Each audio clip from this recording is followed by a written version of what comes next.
فصل لربك وانحر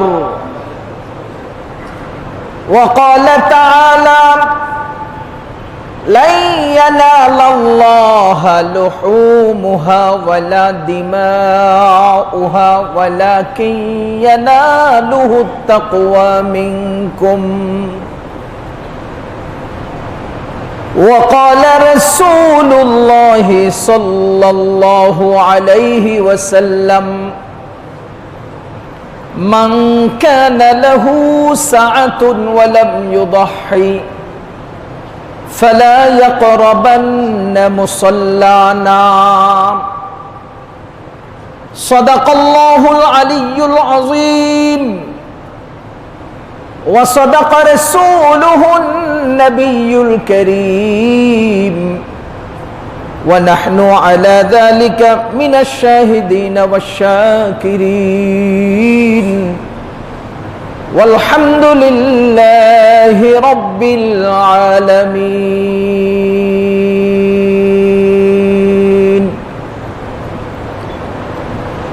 الحمد لله সবাই বলবো আলহামদুলিল্লাহ। সম্মানিত মুসল্লিয়ানে কেরাম, গত সপ্তাহে আমরা কোরবানি বিষয়ক আলোচনা করেছি। আজকেও আমরা কোরবানির কিছু সমসাময়িক জরুরি মাসআলা মাসাইল নিয়ে আলোচনা করব ইনশাআল্লাহ। কোরবানি একটি স্বতন্ত্র ইবাদত। কোরবানি করার সামর্থ্য আছে যাদের, তাদের জন্য আল্লাহ প্রদত্ত এই ইবাদত ওয়াজিব করা হয়েছে। সামর্থ্য থাকা সত্ত্বেও যারা এই কোরবানি করবে না, তাদের ব্যাপারে ওয়াঈদ এবং ধমকি এসেছে। আমাদের নবীজি সাল্লাল্লাহু আলাইহি ওয়াসাল্লাম ইরশাদ করেন, মান কানা লাহু সাআতুন, যে ব্যক্তির সামর্থ্য আছে, ওয়ালাম ইউদাহি, এর পরেও সে কোরবানি করলো না, ফালা ইয়াকরাবান্না মুসাল্লানা, সে যেন আমাদের ঈদগাহের কাছেও না আসে। নবীজির পক্ষ থেকে কত বড় ধমকি এটা! যদি কারো কোরবানি করার সামর্থ্য থাকে, কোরবানি না করে, তাহলে সেই ব্যক্তির জন্য কত বড় ধমকি যে সে যেন আমাদের ঈদগাহের কাছেও না আসে। এখন প্রশ্ন জাগে, কোরবানি কাদের উপরে ওয়াজিব, কারা সামর্থ্যবান, কতটুকুন সম্পত্তির মালিক হলে কোরবানি ওয়াজিব হয়? এই ধারাবাহিকতা ইনশাআল্লাহ আমরা অন্তত 70 থেকে 80টা মাসআলা নিয়ে আজকে আলোচনা করব, যদি সময় কুলায়। প্রথম প্রশ্ন হলো, কোরবানি কার উপর ওয়াজিব? সুস্থ মস্তিষ্ক বালেগ মুসলিম ব্যক্তি, যিনি কোরবানির দিনগুলোতে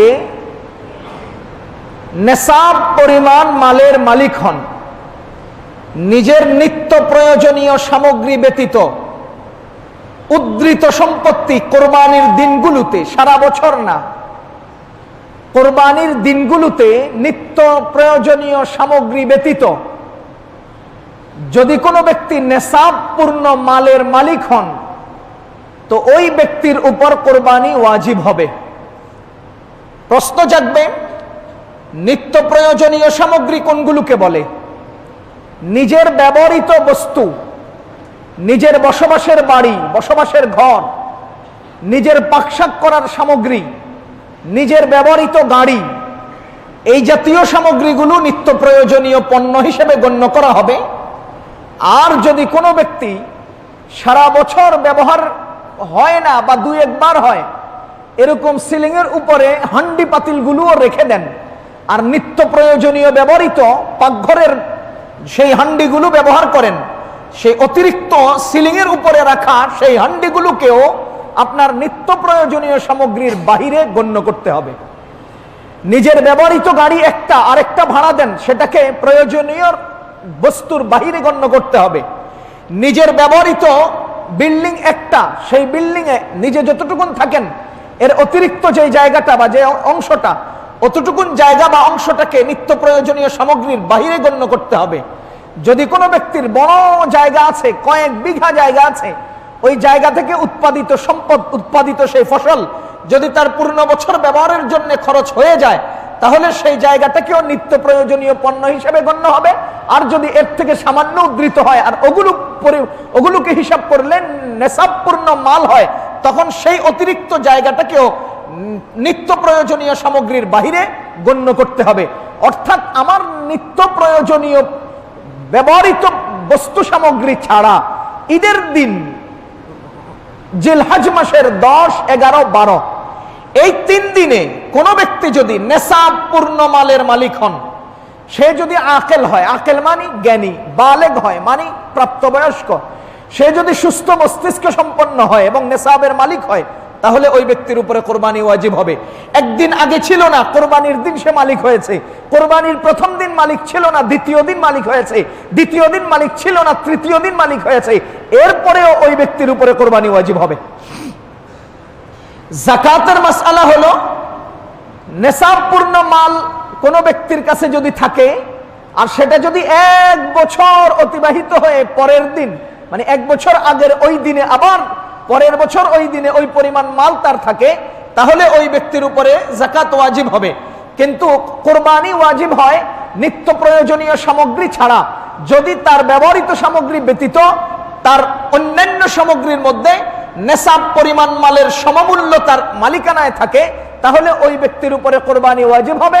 যেই 3 দিন কোরবানি করা যায়, ওই 3 দিনের যেই কোনো দিন অথবা ওই 3 দিনের পূর্ণ 3 দিন যদি সে সেটার মালিক হয়, তাহলে তার উপরে কোরবানি ওয়াজিব হবে। এখন প্রশ্ন হলো, নেশাব কতটুকুন? 52.5 তোলা রূপা। 52.5 তোলা রূপার মূল্য যতটুকুন, এই পরিমাণ জায়গা, জমিন, গাড়ি, বাড়ি এবং অন্যান্য সামগ্রী ইত্যাদি, অথবা নগদ টাকা অথবা ব্যবসায়িক পণ্য, এগুলো যদি তার কাছে থাকে, তাহলে ওই ব্যক্তির উপরে কোরবানি ওয়াজিব হবে। এই হলো প্রথম প্রশ্ন, কাদের উপরে কোরবানি ওয়াজিব। দ্বিতীয় নম্বর প্রশ্ন, কোরবানি নেশাব কতদিন, সেটা আমরা বলেছি। দ্বিতীয় নম্বর বিষয় হলো কোরবানির সময় কতটুকুন। জিলহজ মাসের 10 তারিখ থেকে জিলহজ মাসের 12 তারিখ পর্যন্ত এই 3 দিন কোরবানির সময়। এই 3 দিনের মধ্যে কোরবানি করতে হবে। এখন প্রশ্ন হলো, কোরবানির 3 দিনের রাত্রে বেলা কোরবানি করা যাবে কিনা। কোরবানির এই 3 দিনের রাতের বেলা কোরবানি করা মানে জবে করা, এটা অনুত্তম। কেন? অনেক সময় রগ ঠিক মতে কাটা যায় না, এজন্য কোরবানি রাতের বেলা করা অনুত্তম। কিন্তু কেউ যদি করতে চায় তো করার অনুমতি আছে। নাবালেগ ব্যক্তির উপর থেকে কোরবানি, কোন নাবালেগ বাচ্চা যারা প্রাপ্তবয়স্ক নয়, 12 বছর কিংবা 15 বছর হয়নি, এমন ছোট বাচ্চার উপরে কোরবানি ওয়াজিব নয়। এবং তাদের পক্ষ থেকে তাদের মা বাবা কোরবানি করাও ওয়াজিব নয়। একান্ত যদি কোনো মা বাবা তার সন্তান তথা অপ্রাপ্তবয়স্ক সন্তানের পক্ষ থেকে কোরবানি করেন বা করতে চান, তো করার অনুমতি আছে, করা যাবে। তো সেই কোরবানির সওয়াব মা বাবা পাবেন। মুসাফিরের জন্য কোরবানি, মুসাফির ব্যক্তির উপরে কোরবানি ফরজ হয় না, ওয়াজিব হয় না। মুসাফির ব্যক্তির জন্য কোরবানি ওয়াজিব হয় না। যদি কোনো ব্যক্তি এই কোরবানির 3 দিনের 3 দিন মুসাফির থাকেন, কোরবানি ওয়াজিব হবে না। একান্ত যদি 3 দিনের প্রথম কিছু সময় মুকিম থাকেন, ওয়াজিব হয়ে গেছে, অথবা শেষের দিনের একাংশ সে মুকিম হয়ে যান, ওয়াজিব হয়ে যাবে। পূর্ণ 3 দিন যদি সে মুসাফির থাকেন, তো ওই ব্যক্তির উপরে কোরবানি ওয়াজিব হবে না। আলবাত্তা শুরুতে হোক বা শেষে হোক, এই 3 দিনের কোনো অংশে যদি সে মুকিম থাকেন, তো তার উপরে কোরবানি ওয়াজিব হবে। দরিদ্র ব্যক্তির কোরবানি, কোন দরিদ্র মানুষ, আমাদের দেশে আছে এটা, দরিদ্র মানুষ সাধারণত কোরবানি দিতে চান, অনেক সময় সাহস করেন। দরিদ্র ব্যক্তির উপরে কোরবানি ওয়াজিব নয়, যেহেতু সেই ব্যক্তি নেশাবপূর্ণ মালের মালিক নয়, সেহেতু ওই ব্যক্তির উপরে ওয়াজিব নয়। পক্ষান্তরে যদি কোনো ব্যক্তি কোরবানি, যদি কোনো গরিব মানুষ কোরবানি করতে চান, তো তিনি কোরবানি করতে পারবেন, কোনো সমস্যা নাই। যদি করতে চান, তো অবস্থা তৈরি হবে কি জানেন, সেই ব্যক্তি কোরবানির জন্তু ক্রয় করার সাথে সাথে সেটা তার উপরে মান্যতের কোরবানি হয়ে যাবে। তখন সেই ব্যক্তি কোরবানির হিসেবে কোরবানি করছে না, কোরবানিকে নিজের উপরে মান্যত করে ওয়াজিব করিয়ে নেওয়ার পরিপ্রেক্ষিতে কোরবানি হচ্ছে। এজন্যই একটা মাসআলা এখানে আমরা অনেকেই জেনে থাকি যে কোনো বড় লোক মানুষ যদি কোরবানির জন্তু ক্রয় করে আর সেই জন্তুটা যদি হারিয়ে যায় বা মরে যায়, সেই জন্তুটা যদি হারিয়ে যায়, তো আরেকটা কোরবানির জন্তু ক্রয় করলো বড় লোক মানুষ, এখন তার হুকুম কি? ওই বড় লোক যে কোনো একটা কোরবানি করলেই তার জন্য হালাল হয়ে যাবে, তার জিম্মাদারি আদায় হয়ে যাবে। পক্ষান্তরে কোনো গরিব মানুষ যদি কোরবানি ক্রয় করে আর যদি এই কিছুদিনের মধ্যে বা কোরবানি করার আগে আগে এটা হারিয়ে যায় আর সে যদি আবার আরেকটা জন্তু ক্রয় করে, তো ওই ব্যক্তি যদি প্রথমটা পেয়ে যায় তো তার উপরে দুটোটা কোরবানি করা ওয়াজিব হয়ে যায়। বড় লোকের জন্য একটা, গরিব মানুষের জন্য দুইটা। বলেন তো এটা কেমন জানি বেইনসাফি লাগে? কয় না, বেইনসাফি আপনার দৃষ্টিতে লাগলেও কখনো কখনো বেইনসাফিটাই বাস্তবতা হয়। কখনো কখনো দেখতে অসুন্দর লাগলেও সে অসুন্দরটাই যৌক্তিক হয়। আমার আপনার যুক্তিতে ধরা পড়ুক বা না পড়ুক, আল্লাহ ও আল্লাহ রাসূলের পক্ষ থেকে সমস্ত হুকুম মানুষের যুক্তির ঊর্ধ্বেই হক এবং সহি, কোনো সন্দেহ নেই। সুতরাং গরিব মানুষ যদি দুইটা কোরবানি কেনে, মানে একটা কেনার পরে হারিয়ে গেছে আরেকটা কিনেছে, তো তার আগেরটা পাওয়া গেলে দুইটা কোরবানি করতে হবে। কেন? এজন্য যে আল্লাহ তাআলা তার উপরে প্রথম থেকেই কোরবানি ওয়াজিব করেন নাই, যেহেতু তার মাল নাই কোরবানি ওয়াজিব না। এখন সেই ব্যক্তি একটা কোরবানির জন্তু কিনলো, কেনার অর্থ হলো যে সে ওই জন্তুটা নিজের উপরে কোরবানি করার জন্য মান্নত করে ওয়াজিব করে নিল। এবার বলেন তো, প্রথমটা যখন হারিয়ে গেল তার জিম্মায় কি আর কোনো কোরবানি বাকি আছে? নাই। বলেন বাকি আছে? নাই। প্রথমেও ছিল না, সে নিজে কিনেছে, ওয়াজিব করিয়ে নিয়েছে, হারিয়ে গেছে, ওয়াজিব বাকি নাই। এখন সে আবার কিনলো, তাইলে বাকি নাই, এরপরেও সে আবার কিনলো, তো এটাকে আবার ওয়াজিব করলো মান্নত করে। তো এখন কয়বার ওয়াজিব করলো তার উপরে?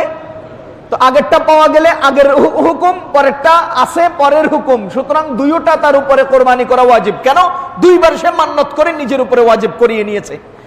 পক্ষান্তরে বড় লোক মানুষ যখন একটা কিনলো, হারিয়ে গেল, বলেন তো হারিয়ে যাওয়ার দ্বারা তার জিম্মাদারি শেষ না বাকি আছে? যেহেতু তার বাকি আছে, সেহেতু সেই বাকি জিম্মাদারির আওতায় সে আরেকটা কিনলো। এখন তার প্রথমটার উপরে এক জিম্মাদারি, সেকেন্ডটার উপরও আর একই জিম্মাদারি, দুই জিম্মাদারি আসে নাই। যেহেতু দুই জিম্মাদারি আসে নাই, সেহেতু যে কোনো একটা জবাই দিলে তার এক জিম্মাদারি আদায় হয়ে যাবে। তার জন্য শিথিলতা আছে, এই জন্য যে তার উপরে ওয়াজিব হওয়ার কারণে সে দুটা কিনেছিল, যে কোনো একটা আঞ্জাম দিলে বা একটা জবাই করলেই তার উপরে কোরবানির ওয়াজিব সাকাত হয়ে যাবে। পক্ষান্তরে গরিব মানুষের উপর সাকাত হবে না।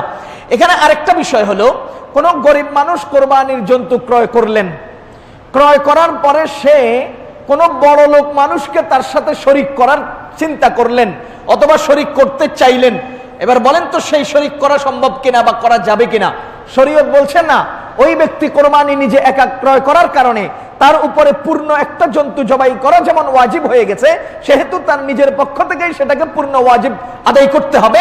পক্ষান্তরে ওই ব্যক্তি কোনো অবস্থাতেই কোনো ব্যক্তিকে এর সাথে অ্যাড করতে পারবে না, শরিক করতে পারবে না। কেন?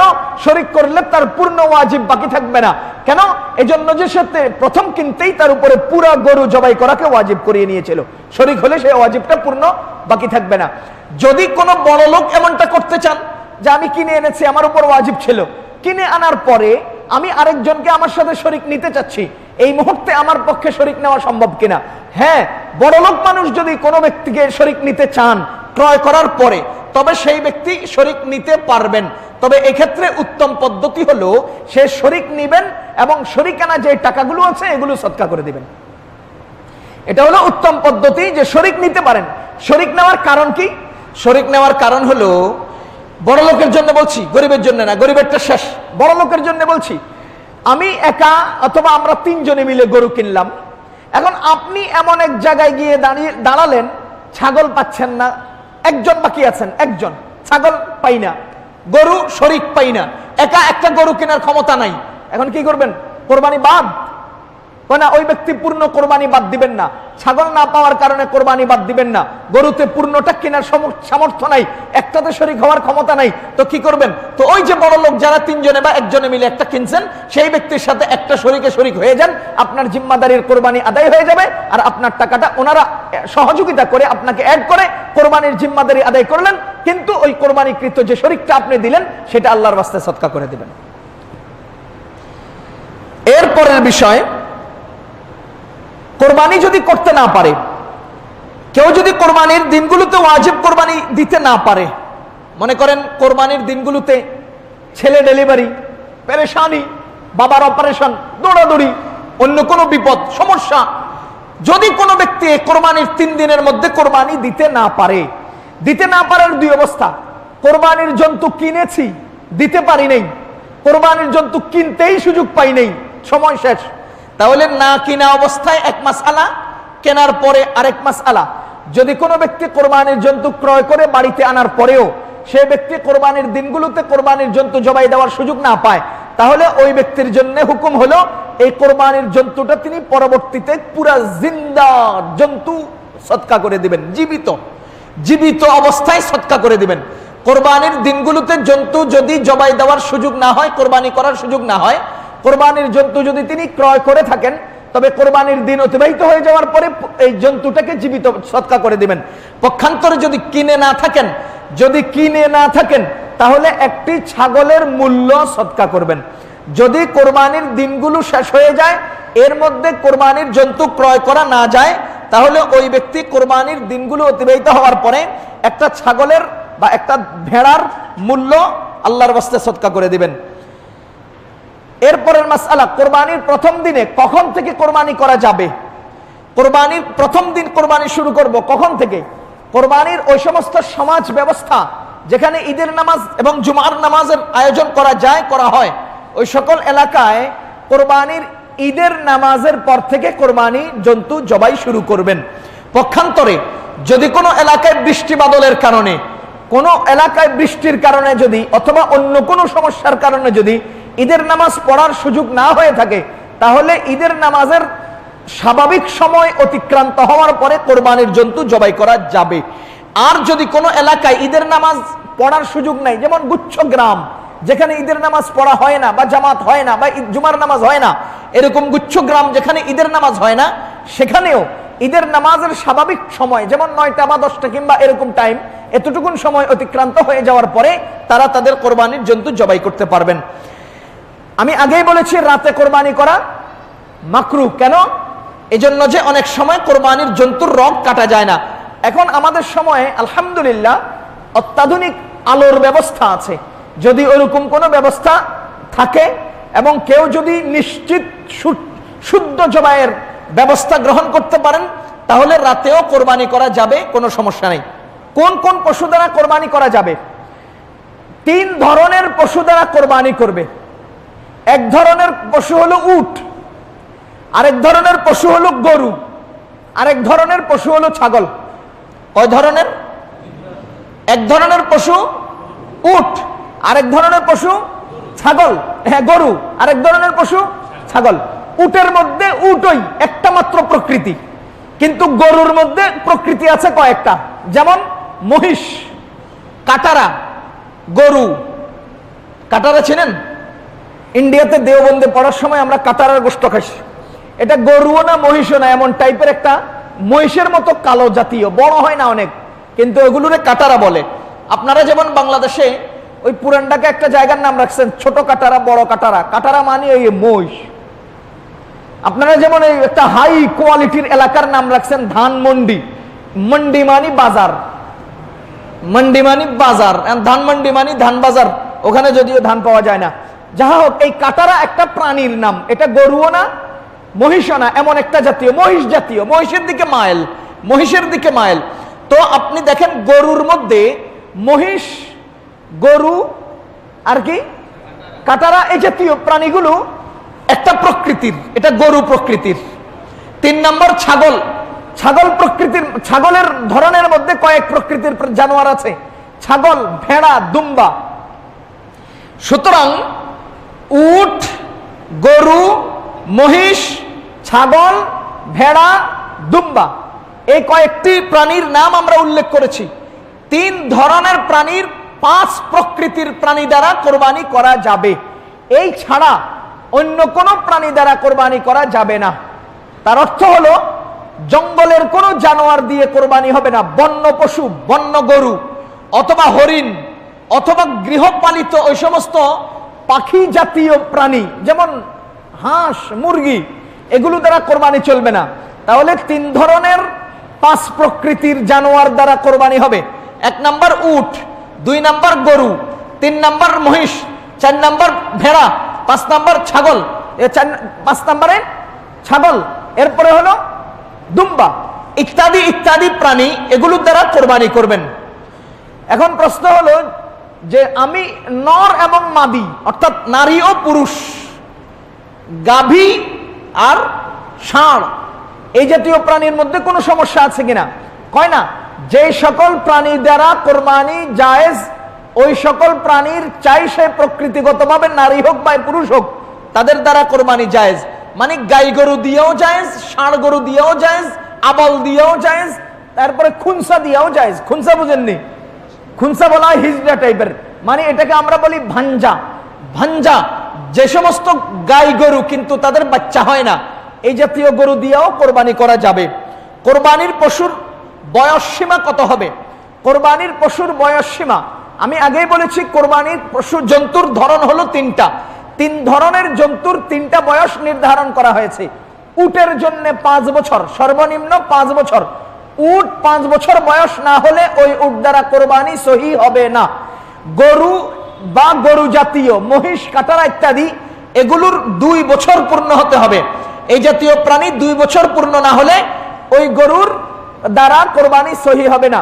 3 নাম্বার ছাগল প্রকৃতি বা ছাগলের ধরন। ছাগল মানে ছাগল, ভেড়া, দুম্বা এগুলো 1 বছর বয়স পূর্ণ না হলে কোরবানি সহি হবে না। তবে ফুকাহায়ে কেরাম বলেছেন দুম্বা এবং ভেড়া, মনে রাখবেন দুম্বা এবং ভেড়া এই 2 জানোয়ার যদি 6 মাসের উপরে বয়স হয় আর দেখতে হৃষ্টপুষ্ট হয়, বাস্তবে দেখতে 1 বছরের বয়সের মতো হয়, তো ওই জানোয়ার দ্বারা কোরবানি সহি হবে। ছাগল 1 বছর পূর্ণ না হলে কোরবানি সহি হবে না। সুতরাং ছাগলরে দেখলে 6 মাস দেখতে 18 মাসের মতো লাগে, সহি হবে না। ছাগল 8 মাস দেখতে 2 বছরের মতো লাগে, সহি হবে না। আলবাত্তা ভেড়া এবং দুম্বা দেখতে যদি 1 বছরের মতো লাগে, বয়স যদি 6-7 মাস হয়, তো সেই জানোয়ার দ্বারা কোরবানি করা সহি হবে। এক পশুতে শরীকের সংখ্যা কত হবে? দেখেন, এক পশুতে শরীকের সংখ্যা কত হবে? 2 ধরনের প্রাণীর মধ্যে শরীক সংখ্যা করা যায় বা শরীক হওয়া যায়, আরেক ধরনের প্রাণীর মধ্যে শরীক হওয়া যায় না। ছাগল যেগুলো আছে, ছাগল, ভেড়া, দুম্বা এগুলোতে একের অধিক শরীক হওয়া যায় না। গরু এবং উটের মধ্যে একের অধিক শরীক হওয়া যায়। কতটুকুন শরীক হওয়া যায়? 7 জন পর্যন্ত শরীক হতে পারবেন। 7 জন। একটা গরুতে 7 জন শরীক হতে পারবে, একটা উটে 7 জন শরীক হতে পারবে। হাদিসের মধ্যে স্পষ্ট আসছে, নবীজি সাল্লাল্লাহু আলাইহি ওয়াসাল্লাম ইরশাদ করেন যে একটা উটের মধ্যে, গরুর মধ্যে 7 জন শরীক হতে পারবে। এখানে অনেকেই একটা ভুল ধারণা পোষণ করেন যে বেজোড় হতে হবে, যেহেতু 7 বলছে সেহেতু হয়তো 1 হবে না, 3 হবে না, 5 হবে, না হলে 7 হবে না। 1 থেকে 7 এর মধ্যে যে কোনো সংখ্যায় শরীক হতে পারেন। 1 বা 2 বা 3 বা 4 বা 5 বা 6 বা 7। 7-এর উপরে যাওয়া যাবে না, 7-এর নিচে যে কোনো সংখ্যা হতে পারে। অনেকেই মনে করেন 4 জন হয়েছি, কেমনে হবে? 4 জনে কি শরীক হওয়া যায়? না, 4 জনেও হওয়া যায়। 6 জন হলো, আরেকজন লাগবে। না পাইয়া পরে রাসূল সাল্লাল্লাহু আলাইহি ওয়াসাল্লামের নামে দেব, না পাইয়া বাবার নামে দেব, বা আরেকজনকে টেনে হেসড়ে এখানে ঢুকাইতে হবে, এরকম কোনো বাধ্যবাধকতা নাই। আপনি 1 থেকে 7 পর্যন্ত যে কোনো সংখ্যা নিবেন, কোনো সমস্যা নাই। 1, 3, 5, 7 এটা বাধ্যতামূলক নয়। 2, 4, 6ও হতে পারে। 7 শরীকের কোরবানি, 7 জন মিলে কোরবানি করলে 7 অংশ সমান হতে হবে। যদি 7 জন মিলে কোরবানি করেন তো 7 অংশ সমান হতে হবে, কেউ কম কেউ বেশ দিয়ে নয়। 7 জন মিলে কোরবানি করলে 7 অংশ সমান হবে। ওজন করে গোশত মাপ দিতে হবে, আনুমানিক গোশত মাপ চলবে না। ওজন করে গোশত মাপ দিতে হবে, আনুমানিক গোশত মাপে চলবে না। কারণ আনুমানিক গোশত মাপ দিবেন তো ওই টুকরা, মাথার টুকরাটা আর পায়ের লেজের টুকরাটা হেদিক দিয়া, মাঝখানের টুকরাটা দাদির কোলের কাছে রাখবেন। এই সমস্ত সিস্টেমের টুকরা বন্টন আমাদের দেশে হয়, এই জন্য ওজন করে মাপ দিতে হবে, কোনো আনুমানিক বন্টন চলবে না। কথা বুঝতেছেন না আপনারা? যদি শরীক কোনো পুকুর থাকে আর দাদিয়ে যদি মাছ ধরার পরে ওদের টুকরা করে বন্টন করে, তো কি করে? 2 টুকরা 2 দিকে যায়, মাঝখানে টুকরা নিজের কোলের কাছে থাকে। তো ওই দূর থেকে ফোলার বউ করতেছে, কয় বাপ আমরা তো মাছ টাছ কম খাই, তো দাদির কোলেরটাই লো। আমরা তো মাছ টাছ কম খাই, তো দাদির কোলের সামনেরটাই লো, এটাতে একটু পরিমাণ কম দেখা যাইতেছে। তো এরকম যদি করেন তো দাদির মনে কষ্ট যাবে, আর আপনি যদি দাদি পুরে নিয়ে যায় তো ওই পোলার বউর মনে কষ্ট যাবে। সুতরাং ওজন করে বন্টন করবেন, কারো দিলের মধ্যে যেন সামান্য খুঁতখুঁতি না থাকে। যদি 7 জনের মধ্যে কোনো একজন অংশীদার নিয়ত গলত করেন, যেমন একজন ব্যক্তির নিয়ত হলো গোশত খাওয়া, অথবা 2 জন ব্যক্তির নিয়ত হলো গোশত খাওয়া, আর বাকিদের নিয়ত কোরবানি করা, এহেন পরিস্থিতিতে একজন ব্যক্তির নিয়ত যদি গলত হয়, তাহলে পূর্ণ শরীকের সবার কোরবানির সওয়াব বঞ্চিত হবে, সওয়াব নষ্ট হয়ে যাবে। এখানে একটা প্রশ্ন থাকে যে হুজুর, এই বেটায় যে মনে মনে গোশত খাওয়ার নিয়ত করছে, সেটা তো আর আমরা জানি না, সেটা তো হ্যাঁ খোদা জানে, তা এর কারণে আমগো কোরবানি নষ্ট হবে কেন? আমি আপনাদেরকে অনেকবারই এমনটা বলেছি যে প্রত্যেকটা কর্মের মধ্যে 2টা জিনিস জড়ানো থাকে। 1 নাম্বার এই কর্মের ফজিলত, কর্মের উপকারিতা, কর্মের প্রতিদান, আরেকটা হলো কর্ম না করার শাস্তি। আপনি কোনো একটা কাজ করলে পুরস্কার পাবেন, যদি না করেন তো শাস্তি হবে না। তো ওই ব্যক্তি এই গলত নিয়তের কারণে, আপনার সাথে শরীক হওয়ার কারণে, না জানা অবস্থায় অজান্তে যদি সেই ব্যক্তির গোশতের গলত নিয়তে আমাদের কোরবানি নষ্ট হয়, তো আমি আশা করব যে আল্লাহ রাব্বুল আলামিন তার জিম্মাদারি মুক্ত করবেন। সওয়াব না দিলে সেটা ভিন্ন ব্যাপার, সওয়াব হবে না ঠিক, জিম্মাদারি আদায় হবে। এজন্যই সতর্কতার সাথে, অবশ্যই সতর্কতার সাথে শরীক নেওয়ার চেষ্টা করবেন, অবশ্যই সতর্কতার সাথে শরীক নেওয়ার চেষ্টা করবেন। আর বিশেষ করে কোনো ব্যক্তির যদি হারাম কামাই হয়, যদি কোনো ব্যক্তির কামাই রোজগার হারাম হয়, তাকে শরীকে আনবেন না। এইভাবে সবাই যদি তাকে এবাউট করেন, তো ইনশাআল্লাহ ওই ব্যক্তির বোধোদয় হবে এবং সে অবশ্যই তার হারাম কারবার ছেড়ে দেওয়ার একটা সম্ভাবনা দেখা দিবে। এজন্য হারাম রোজগারওয়ালাদেরকে আপনি শরীকে ডাকবেন না, অথবা এই বেটার কাছে টাকা আছে, গদি আছে, অনেক কিছু আছে, ডাক দিলে আইবো, এরকম কোন ব্যক্তির কাছে শরীকে যাবেন না, শরীকে যাবেন না, শরীকে আনবেন না। তাহলে এই সামাজিক একটা বয়কট যদি তার সামনে দাঁড়ায়, তো আশা করব হয়তোবা সে অন্তরে অন্তরে নিজেকে একটু ছোট মনে করবে এবং হারাম কামাই থেকে ফিরে আসার চেষ্টা করবে। কোরবানির উত্তম পশু কোনগুলো? কোরবানির উত্তম পশু হলো হৃষ্টপুষ্ট কোরবানির জন্তু হওয়া। কেন? আল্লাহ রাব্বুল আলামিন মুসলমানদেরকে কোরবানির দিনে মেহমানদারি করেন। কোরবানির দিনে আল্লাহ কি করেন? আমি যখন দারুল উলুম দেওবন্দে পড়ি, তখন আমাদের মসজিদে কদিমের বারান্দায় আমরা এক গ্রুপ ছাত্র ভাইয়েরা আমরা বসা, এমন সময় এক হিন্দু লোকের কাছ থেকে একটা প্রশ্ন আসছে যে মুসলমানদের আল্লাহ এটা কেমন আল্লাহ, হত্যা করে অথচ আল্লাহ নাকি খুশি হয়, জীব হত্যা করে আল্লাহ নাকি খুশি হয়। তো এর উত্তর এক একজন এক একটা দিয়েছিলেন, আলহামদুলিল্লাহ। আমি তখন বলেছিলাম যে আল্লাহ তাআলা জীব হত্যা করার কারণে খুশি হন না, আল্লাহ তাআলা খুশি হন আল্লাহর পছন্দের ধর্মাবলম্বী মুসলমানদেরকে মেহমানদারি করতে পেরে। আল্লাহ মুসলমানদেরকে মেহমানদারি করে খুশি হন। আপনি দেখেন তো সারা রমজান, কি বলে, সারা বছর কতদিন রোজা রাখা হারাম? 5 দিন। বলেন কয়দিন? রোজার ঈদের রোজা রাখা হারাম কেন জানেন? রমজানের রোজা আর পরবর্তী রোজার মাঝখানে একটা হাইল বা গ্যাপ তৈরি করার জন্য। রমজানে 1 মাস রোজা রাখছেন, ঈদের দিনেও যদি রোজা রাখি তো পরের আর আগের সংমিশ্রণ হয়ে যাবে। যদ্দরুন আল্লাহর পক্ষ থেকে পরবর্তী এবং পূর্ববর্তী তথা ফরজ এবং নফল রোজার মাঝখানে একটা গ্যাপ তৈরি করার জন্য আল্লাহ শাওয়ালের প্রথম দিন তথা রমজানের ঈদের দিন রোজা রাখাকে হারাম করেছেন। পক্ষান্তরে কোরবানির সময় 4 দিন রোজা রাখা হারাম। কয় দিন? কেন 4 দিন রোজা রাখা হারাম করলেন?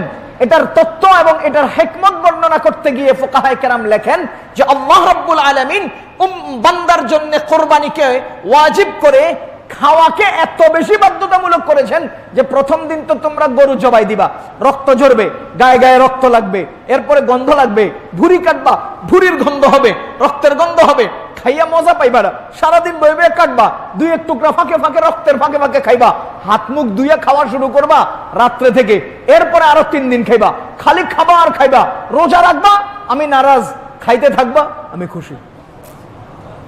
এজন্য আল্লাহ তাআলার ঈদের দিনও হারাম করছেন রোজা, ঈদের পরে আরো 3 দিন হারাম করছেন রোজা। আচ্ছা বলেন তো রোজা কার জন্য? বলেন না কার জন্য? এখন আল্লাহ তাআলার রোজা রাখলে যদি নারাজ হন, তাহলে বুঝা গেল খাওয়ায় আল্লাহ খুশি হন, তো খাইলাম কার জন্য? বলেন না। তো আল্লাহর জন্য খাওয়া অবশ্যই আল্লাহর মেহমানদারি, না হলে আল্লাহর জন্য খাবো কিভাবে? এজন্যই মহান রব্বুল আলামিন কোরবানির দিনগুলোতে এই বান্দাদেরকে মেহমানদারি করেন। এখন আপনারা বলেন তো, মেজবান যেই মার্কা, মেহমানদারি কি সেই মার্কা হওয়ার কথা না? মেজবান যেই পর্যায়ের মেহমানদারি সেই পর্যায়ের হবে। এমপি সাহেবের কাছে গেলে যদি আলুর ভর্তার ডাল দিয়ে খাওয়ায় তো মানিজ্য থাকবে? আরে চেয়ারম্যান সাহেবের কাছে গেলে যদি আলুর ভর্তার ডাল দিয়ে খাওয়ায় মানিজ্য থাকবে? রিক্সাওয়ালার কাছে গেলে হ্যাঁ যদি কোন রকমের ডিম একটা বাজি করে, ওরে বাবা বিশাল মেহমানদারি। একটা সাধারণ মানুষের কাছে ডিমবাজি হইলেও বিশাল মেহমানদারি, আর এমপি সাহেবের কাছে আরো নিচে আইলেও মেহমানদারি জুতের হয় না। কেন? মেজবান যে পর্যায়ের মেহমানদারি হবে সেই পর্যায়ের। এই জন্যই তো আল্লাহ স্বচ্ছ, আল্লাহর মেহমানদারির প্রাণীটাও হতে হবে স্বচ্ছ, হৃষ্টপুষ্ট, সেরাটা, বলদ, যেটার গোস্ত মজা এটা লইতে কয়। হাদিসের মধ্যে আসছে বলদের গোস্ত স্বাদ বেশি, এটা কিনো। এই জন্যই বলেছি যেহেতু মেহমানদারি আল্লাহর, সেহেতু কোন ত্রুটিযুক্ত প্রাণীর কোরবানি চলবে না। ঠ্যাং ভাঙ্গা কোরবানি চলবে? হ্যাঁ, কোন ব্যক্তি কোরবানির জন্তু এনেছে ট্রাক থেকে নামাতে বা অন্য কোনো ওয়েতে, কোরবানির জন্তুর পা ভেঙে গেছে, এই মুহূর্তে ওই জন্তু দিয়ে কোরবানি সহি হবে কিনা দেখতে হবে। কোরবানির জন্তু হেঁটে জবাইয়ের জায়গা পর্যন্ত যেতে পারে কিনা। যদি হেঁটে কোরবানির জন্তু জবাইয়ের জায়গা পর্যন্ত যেতে পারে তবে সেই জন্তু দ্বারা কোরবানি করা সহি হবে। আর যদি সে নড়তেই না পারে তাহলে ওই জন্তু দ্বারা কোরবানি সহি হবে না। 2 নাম্বার, শিং ভাঙ্গা। শিং ভাঙ্গা জন্তু দ্বারা কোরবানি সহি হবে? শিং কতটুকুন ভাঙছে এটা দেখতে হবে। যদি আগা একটুখানি ভাঙে বা মাঝামাঝি ভাঙে বা এর একটু বেশি ভাঙে তাহলেও সেটা দ্বারা কোরবানি সহি হবে। যদি শিংয়ের গোড়া উপড়ে যায় তাহলে সেই জন্তু দ্বারা কোরবানি সহি হবে না। প্রশ্ন হলো লেজ কাটা গরু দ্বারা কোরবানি সহি হবে নাকি না? যদি লেজের অংশ বিশেষ, মানে ওই যে লেজের নিচের অংশে যে চুলগুলো আছে, চুলের যদি অংশ বিশেষ কর্তিত হয়, কাটা যায়, তাহলে সেটা দ্বারা কোরবানি সহি হবে। পূর্ণ চুলগুলো যদি কেটে যায়, লেজটা যদি লাঠির মতো হয়ে যায়, তখন এই জন্তু দিয়ে আর কোরবানি সহি হবে না। কান কাটা প্রাণী দ্বারা কোরবানি হবে কিনা? কানের যদি এক অংশ কাটা যায়, ছোট অংশ কাটা যায়, 1/3 কাটা যায় বা মোটামুটি অর্ধেক পরিমাণ কাটা যায়, তাহলে যেই জন্তু দিয়েও কোরবানি সহি হবে। যদি অর্ধেকের চেয়ে একটু বেশি কাটা যায় তো সেই জন্তু দ্বারা কোরবানি সহি হবে না। দাঁত নেই এমন প্রাণী, দাঁত নাই বা দাঁত পড়তে পড়তে এমন পড়া পড়ছে যে এখন আর এটা দিয়া হেঁটে ঘাস খেতে পারে না, এরকম দাঁত নাইওয়ালা বুড়ো ডেন্ডু প্রাণী দিয়েও কোরবানি সহি হবে না। আমি শুরুতে আপনাদেরকে মূল নীতি বলে দিয়েছি, উসুল। আল্লাহ স্বচ্ছ, আল্লাহর মেহমানদারির জন্তু হবে স্বচ্ছ। অনেক সময় পশুটা জবাই করার পরে অথবা জবাইয়ের আগে আমরা খবর পাই বা এটা জানাজানি হয় যে পশুটা গর্ভবতী, পশুর পেটে বাচ্চা আছে। এখন কি উপায়? এই জন্তু দ্বারা কোরবানি সহি হবে কিনা? গর্ভবতী বাচ্চাধারিণী কোন জন্তু দ্বারাও কোরবানি সহি হবে। তবে পেট কাটার পরে বাচ্চাটার কয়েক অবস্থা হবে। যদি বাচ্চা অসম্পূর্ণ হয় তো সেটা ফেলে দিতে হবে। যদি বাচ্চা সম্পূর্ণ হয়ে মৃত হয় সেটাও খাওয়া যাবে না, ফেলে দিতে হবে। যদি বাচ্চা সম্পূর্ণ হয় এবং সেটা জীবন্ত বের হয় তো সেটাকে দ্বিতীয় জবাই দিয়ে তার গোশত খাওয়া যাবে। যদি জবাইয়ের পরে বাচ্চা পেট থেকে আসে তা আসলে 3 অবস্থা হবে। হয়তো এটা অসম্পূর্ণ, তাহলে এটা একটা এমনি গোশতের দলার মতো ফেলে দিতে হবে। আর যদি সেটা পূর্ণ হয় বটে কিন্তু সেটা মৃত হয় তো সেটাও খাওয়া যাবে না। আর যদি সে জীবিত বের হয় তো তাকে নতুন জবাই দিতে হবে। মায়ের জবাই দিয়ে বাচ্চার জবাই আদায় হবে না, আবার জবাই দিয়ে তাকে খাওয়া যাবে। আর যদি ওই গর্ভবতী গরু বা ওই প্রাণী জবাইয়ের আগে আগে বাচ্চা হয়, অনেক সময় এমন হয়ে যায় যে আনার পরে বাচ্চা হয়ে গেছে এখনো জবাই দেয়নি। যদি জবাইয়ের আগে আগে বাচ্চা হয় তাহলে উত্তম পদ্ধতি হলো ওই প্রাণীকে মাকে জবাই দিবে আর বাচ্চাটাকে আল্লাহর ওয়াস্তে সদকা করে দিবে। পশু ক্রয় করার পরে যদি কোনো একটা দোষ দেখা দেয়, মনে করেন পশু কিনলাম, কেনার পরে পা ভেঙে গেছে, চোখ উপড়ে গেছে, শিং ভেঙে গেছে বা এমন কোন সমস্যা তৈরি হয়েছে যে সমস্যার কারণে জন্তুর জবাই দেওয়া বা কোরবানি করা সহি হয় না, এমন মুহূর্তে ওই ব্যক্তি ওই জন্তুটাকে বাদ দিয়ে অন্য কোন জন্তু ক্রয় করে সেটা দিয়ে কোরবানি করবে। এই জন্তুটা কোরবানি না করার উপযুক্ত হয়ে যাওয়ার কারণে সেই ব্যক্তি এটাকে অন্য কোনো উপায়ে ব্যবহার করবে আর নতুন আরেকটা কোরবানির জন্তু কিনে সেটা জবাই দিবে। আর যদি গরিব মানুষ হয় তাহলে সেই ব্যক্তি তো এটা বাদ দিলে আর একটা কিনতে পারবো না, ওই ব্যক্তির জন্য সেটাই জবাই দেওয়ার অনুমতি আছে। নিজের কোরবানি পশু নিজেই জবাই করবে, এটা উত্তম। নিজের কোরবানির পশু নিজে জবাই করবেন, নিজের কোরবানির পশু নিজে জবাই করবেন, নিজের কোরবানির পশু নিজে জবাই করবেন। 3 বার কইছি, এটা উত্তম। একান্ত কোনো ব্যক্তি যদি নিজে জবাই দিতে না পারেন, তাহলে আমাদের নিকটতম কোনো পারদর্শী আলেম ওলামা দিয়ে জবাই দেওয়ার চেষ্টা করবেন, পারদর্শী ব্যক্তি দিয়ে জবাই দেওয়ানোর চেষ্টা করবেন। এখানে একটা বিষয় লক্ষণীয়, অনেক সময় যে ব্যক্তির কোরবানি সে জবাই দিতে যায়, তো কি করে জানেন, কসাইরা জন্তুটাকে নিচে ফেলায়, আর যিনি মালিক তিনি জবাই দিতে গিয়ে 2-3 পোজ দেন, দেখা যায় বেটা আর পারে না অথবা দরকার মনে করে না। তো এরপরে বাকিটা ওই কসাই একজনে এসে বাকিটা সারায়, অর্ধেক মালিকে করে আর বাকি অর্ধেক কসাই এসে করে। এহেন মুহূর্তে খুব খেয়াল করেন, এহেন মুহূর্তে যিনি সর্বপ্রথম ছুরি নিলেন মালিক, তিনিও বিসমিল্লাহি আল্লাহু আকবার বলতে হবে, আর যিনি পরের অর্ধেক জবাই দিয়ে পূর্ণ করলেন জবাইকে, তিনিও বিসমিল্লাহি আল্লাহু আকবার বলতে হবে। ছুরি চালানোর আগেই যদি দুজনের কোনো একজনেও বিসমিল্লাহি আল্লাহু আকবার না বলেন, তাহলে ওই ব্যক্তির জবাই পূর্ণ হবে না, এটা আল্লাহর নাম ছাড়া অন্যের নামে জবাই হয়ে যাবে, যদ্দরুন এই প্রাণীর গোশত খাওয়া হালাল হবে না। কথাটা খেয়াল করেন, এই জায়গাটা খুব বেশি দরকার মনে হয়। অনেক সময় আমরা নিজেরা জবাই করতে যাই, একটা আউশ লাগে, একটা ভালো লাগে, তো নিজে জবাই দিতে গিয়ে সারতে পারি না, শেষ করতে পারি না, তো সাথে সাথে কষাই একটা দৌড়ে এসে আইসা ছুরি নিয়ে বাকি অংশটা শেষ করে। মনে রাখবেন, যিনি প্রথম ছুরি হাতে নিলেন, কাজ শুরু করার আগে, ছুরি গলায় চালানোর আগে বিসমিল্লাহি আল্লাহু আকবার বলতে হবে।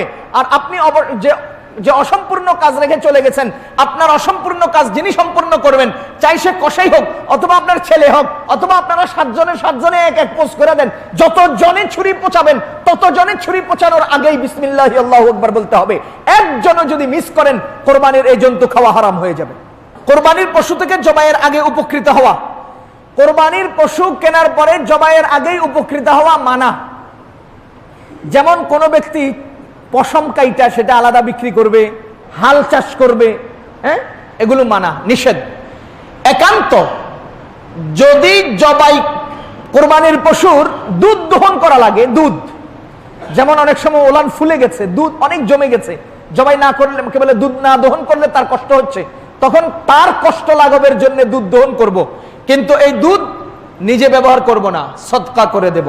কোন শরীকে মৃত্যু ঘটলে, কোন ব্যক্তি যদি শরীক হন কিন্তু এরপরে মারা যান, তো ওই ব্যক্তির শরীকানা তার অন্য কোনো ওয়ারিশ তার সাথে শরীক হবেন, অথবা সেই ব্যক্তির শরীকানা অংশগুলো তাকে ফেরত দিয়ে যারা অবশিষ্ট আছেন তারা আবার সমান ভাগে অংশগ্রহণ করে নেবেন। মৃত ব্যক্তির পক্ষ থেকে কোরবানি, অনেক সময় এমন হয় মা বাবার পক্ষ থেকে কোরবানি করে। মা বাবার পক্ষ থেকে কোরবানি করলে আমরা এখানে বলে থাকি কি, মা বাবার নামে কোরবানি। দেখেন, নাম কিন্তু মা বাবার না, নাম কার? পক্ষ থেকে, আমার পক্ষ থেকে, আপনার পক্ষ থেকে, আব্বার পক্ষ থেকে, ছেলে মেয়ের পক্ষ থেকে, নবীজির পক্ষ থেকে। তো মৃত ব্যক্তির পক্ষ থেকে কোরবানি, মৃত ব্যক্তির পক্ষ থেকে কোরবানির 2 অবস্থা। হয়তো তিনি ওসিয়ত করে গেছেন বলে আপনি কোরবানি করবেন, অথবা তিনি ওসিয়ত করে যান নাই, সওয়াবের আশায় তার নামে বা তার পক্ষ থেকে একটা কোরবানি করবেন। যদি মা বাবা মারা যাওয়ার পর সন্তানগণ তার মা বাবার পক্ষ থেকে কোরবানি করেন, তো ওই কোরবানির সওয়াব মা বাবা পাবেন। ওই মা বাবার নামে কোরবানিকৃত জন্তুর গোশত নিজেরা স্বাভাবিক গোশতের মতো ব্যবহার করতে পারবেন। পক্ষান্তরে যদি মা বাবা মৃত্যুর আগে ওসিয়ত করে যান আর সেই ওসিয়তের কোরবানি আমরা আদায় দেই, তাহলে সেই গোশতটাকে নিজেরা না খেয়ে সদকা করে দিবেন। কোরবানির গোশত জমিয়ে রাখা যাবে কিনা? কোরবানির গোশত জমিয়ে রাখা যাবে। আমরা অনেক সময় কোরবানির গোশত এখন ফ্রিজে রেখে দেই, কোরবানির গোশত ফ্রিজে রেখে জমিয়ে রেখে পরবর্তীতে ব্যবহার করা যাবে। কোরবানির গোশতের বন্টনের নিয়ম, কোরবানির গোশতের বন্টনের নীতি হলো 3 ভাগ করব। 1 ভাগ গরিব মিসকিনকে দেব, 1 ভাগ আত্মীয় স্বজনকে দেব, আর 1 ভাগ নিজেরা ব্যবহার করব। এখন তো আমরা এই পরিমাণ কিপটা হইছি, যখন গোশতের দাম বেড়ে গেছে তখন এটার মূল্যও বেড়ে গেছে। এখন আমরা 10,000 টাকার গোশতকে জমা করে রাখার জন্য 30,000 টাকার ফ্রিজ কিনি। 10,000 টাকার গোশত জমিয়ে রাখার জন্য কয় হাজার টাকার ফ্রিজ কিনি? 30,000 টাকার ফ্রিজ কিনি, তাও গরিব রে খাওয়াই না, তাও আত্মীয় স্বজন রে দেই না। ভাই, গরিব দুঃখী কোনো মানুষকে যদি আপনি কোরবানির জন্তুর গোশত না দেন, তো এটা অনিয়ম করলেন, অনুচিত করলেন। একান্ত যদি কোনো ব্যক্তি দেন, তো এটা উত্তম পদ্ধতি এবং এটাই সেরা পদ্ধতি। যদি কেউ কাউকে না দিয়ে পুরোটা নিজে খান, তো আপনি খাদক হবেন, খাদক। আপনি খাদক হবেন, অনুচিত কাজ করলেন। এজন্য উত্তম পদ্ধতি হলো গরিব মিসকিনকেও দেওয়া এবং আত্মীয় স্বজনকেও দেওয়া। এখানে একটা মাসআলা জরুরি ভিত্তিতে আমাদের জানা দরকার, সেটা হলো অনেক এলাকা আছে যে এলাকার লোকজন সামাজিকভাবে গোশতের 3 ভাগের 1 ভাগ জমায় রাখে। সামাজিকভাবে আপনি জবাই করছেন, 3 ভাগের 1 ভাগ এখানে জমান, বিশাল স্তূপ হয়ে যায়। তো এই স্তূপ থেকে তারা আবার কি করে, গরিব না, কোরবানি দিয়েছেন দেন নাই, সবাইরে আবার ভাগ দেয়, সবাইকে ভাগ দেয়। যদি এই সিস্টেমটা সামাজিক রীতিনীতি হয় তাহলে এতে কোনো সমস্যা নাই। যিনি কোরবানি করছেন তার ভাগেও কিছু গেল, যিনি কোরবানি করেন নাই তার ভাগেও কিছু গেল। কিন্তু উত্তম পদ্ধতি হলো যে এই গোশতগুলো যারা গরিব দুঃখী আছে তাদেরকে দিয়ে দেওয়া। জবাইকারী যারা আছেন বা কোরবানির গোশত কাটছেন যারা, তাদেরকে কোরবানির গোশত বিনিময় হিসেবে দেওয়া মানা।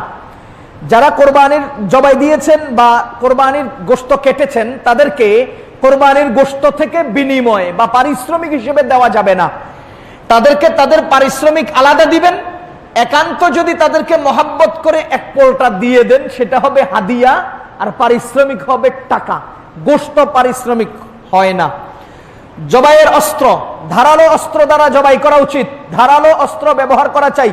পচাইতে একেবারে আমনেও ক্লান্ত, গরু ক্লান্ত, পরে 2-3টা ব্যথার ট্যাবলেট খাওয়া লাগে, এই জাতীয় বোতা ছুরি দিয়ে জবাই দিয়েন না, ধারালো ছুরি দিয়ে জবাই দিবেন। আর কিছু লোক এমন করেন, কসাইরা বেশি করেন, ভালো করে খেয়াল রাখেন। এরা কি করে, জবাই করার পরে জন্তুটা তাড়াতাড়ি রুহ যাওয়ার জন্য গলার মাঝখানে, কণ্ঠনালীর মাঝখান দিয়া ছুরি দিয়ে আবার একটা আঘাত করে। সাবধান, এটা কিতাবে নিষেধ করেছে, বারবার নিষেধ করেছে। এমনি বেটারে আপনি জবাই করে হাত পা গুলো ভাঙ্গা কি যে এক পরিস্থিতি রাখছেন, এরপরে আবার মরার উপরে খাড়ার ঘাও দেওয়া, এটা শরীয়ত সম্মত নয়, এটা করবেন না। যত সম্ভব তাকে রিল্যাক্সে স্বাভাবিকভাবে তার রূহ যাওয়ার অপেক্ষা করবেন, এরপরে হাত পা গুলো কেটে চামড়া ছিলবেন। আল্লাহ আমাদেরকে সুযোগ দিয়েছেন বলেই তো আমরা করছি। এতটুকুন সুযোগই নেন যতটুকুন সুযোগে আছে, অ্যাডভান্স হবেন না, অতিরিক্ত করবেন না। অন্য পশুর সামনে জবাই করা মানা, কারণ অন্য পশু এর দ্বারা প্রভাবিত হয়। অন্য কারো ওয়াজিব কোরবানি আদায় করতে চাইলে, আরেকজনের কোরবানি আদায় করতে যদি কেউ চায়, আমার ছেলেটা আমি করিয়ে দেব, বাবারটা করিয়ে দেব, দোস্তেরটা করিয়ে দেব, একান্ত যদি কেউ আগ্রহ করে নিজের পক্ষ থেকে হাদিয়াতান তাদেরকে দিতে পারবেন এবং তাদের কোরবানি আপনি আদায় করতে পারবেন। পাগল পশুর কোরবানি, পাগল পশু কোরবানি না করা উত্তম। নিজের কোরবানির গোশত খাওয়া, নিজে যদ্দুর ইচ্ছা যদ্দুর খেতে পারবেন, 3 ভাগের 1 ভাগ সদকা করা উত্তম। ঋণ করে কোরবানি করা, কোরবানি ওয়াজিব এমন ব্যক্তির ঋণের টাকা দিয়ে কোরবানি করলে ওয়াজিব আদায় হয়ে যাবে, কোনো সমস্যা নাই, ঋণ করে কোরবানি করতে পারবেন। আমরা আমাদের নিজস্ব সমস্ত কর্মগুলোকে সবকিছুর পরেও ঋণ করে আঞ্জাম দেই। আমার সব ব্যবস্থাপনা আছে, নগদ অর্থ নাই, তাহলে আমার উপর কোরবানি ওয়াজিব হলে আমি যে কোনো একদিক থেকে টেনে ওই কোরবানিটা আদায় করব। এরপরে রাসূলুল্লাহ সাল্লাল্লাহু আলাইহি ওয়াসাল্লামের পক্ষ থেকে কোরবানি। কোন ব্যক্তি যদি রাসূল সাল্লাল্লাহু আলাইহি ওয়াসাল্লামের পক্ষ থেকে কোরবানি করেন তো ওই ব্যক্তি কোরবানি করতে পারবেন। কোরবানিকৃত জন্তুর গোশত নিজেরা খেলেও খেতে পারবেন, সদকা করলেও করতে পারবেন। কোন দিন কোরবানি করা উত্তম? 3 দিন কোরবানি করা যায়, এর মধ্যে প্রথম দিন কোরবানি করা উত্তম। খাসি ছাগল দিয়ে কোরবানি, এটা আরো মজা, অনেক উত্তম। জীবিত ব্যক্তির নামে কোরবানি, কোন ব্যক্তি তার অপর কোন জীবিত ব্যক্তির নামে কোরবানি করতে পারবেন। বিদেশে অবস্থানরত ব্যক্তির কোরবানি অন্যরা যদি করে দেন, বিদেশে অবস্থান করছে আমার ছেলে, আমি ছেলের পক্ষ থেকে কোরবানি যদি করতে চাই করতে পারবো। কোরবানি দাতা ভিন্ন স্থানে থাকলে কখন জবাই করবে? যদি ভিন্ন স্থানে কোরবানি দাতা থাকে তো কোরবানি দাতা এক স্থানে আর কোরবানির পশু ভিন্ন স্থানে থাকলে কোরবানি দাতার ঈদের নামাজ পড়া বা না পড়ার ধর্তব্য নয়, বরং পশু যে এলাকায় সেই এলাকায় ঈদের নামাজ হয়ে গেলেই সেখানে কোরবানি করতে পারবে। কোরবানির চামড়া বিক্রির অর্থ সদকা করা।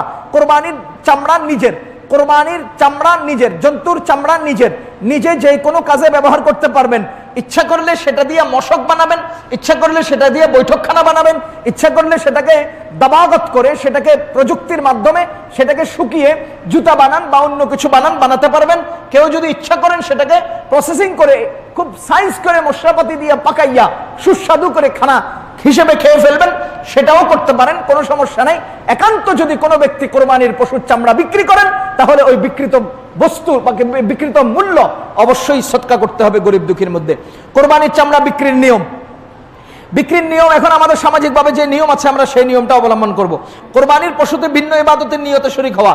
এক কোরবানির পশুতে আকিকা বা হজের যে আছে হজের কোরবানি বা দম, এগুলো যদি দিতে চায় তো দিতে পারবে, কোরবানির সাথে আকিকা দিতে পারবে, কোনো সমস্যা নেই।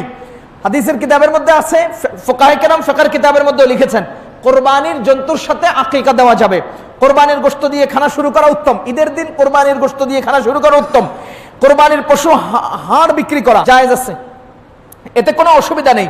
সুতরাং হাড় বিক্রি, যেমন ব্যবহার করার পরে, খাওয়ার পরে, পায়া খাওয়ার পরে হাড় ফেলে দেয়, পরে ওগুলো তালাশ করে এনে বিক্রি করে। কাজের লোককে কোরবানির গোশত দেওয়া চাই, অধীনস্থ কর্মকর্তা কাজের লোকদেরকে কোরবানির গোশত দেওয়া চাই।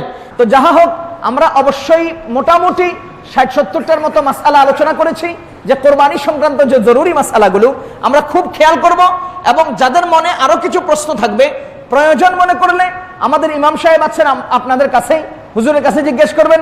একান্ত যদি আরো প্রয়োজন হয় আমাদের কাছে টেলিফোনে যোগাযোগ করতে পারেন।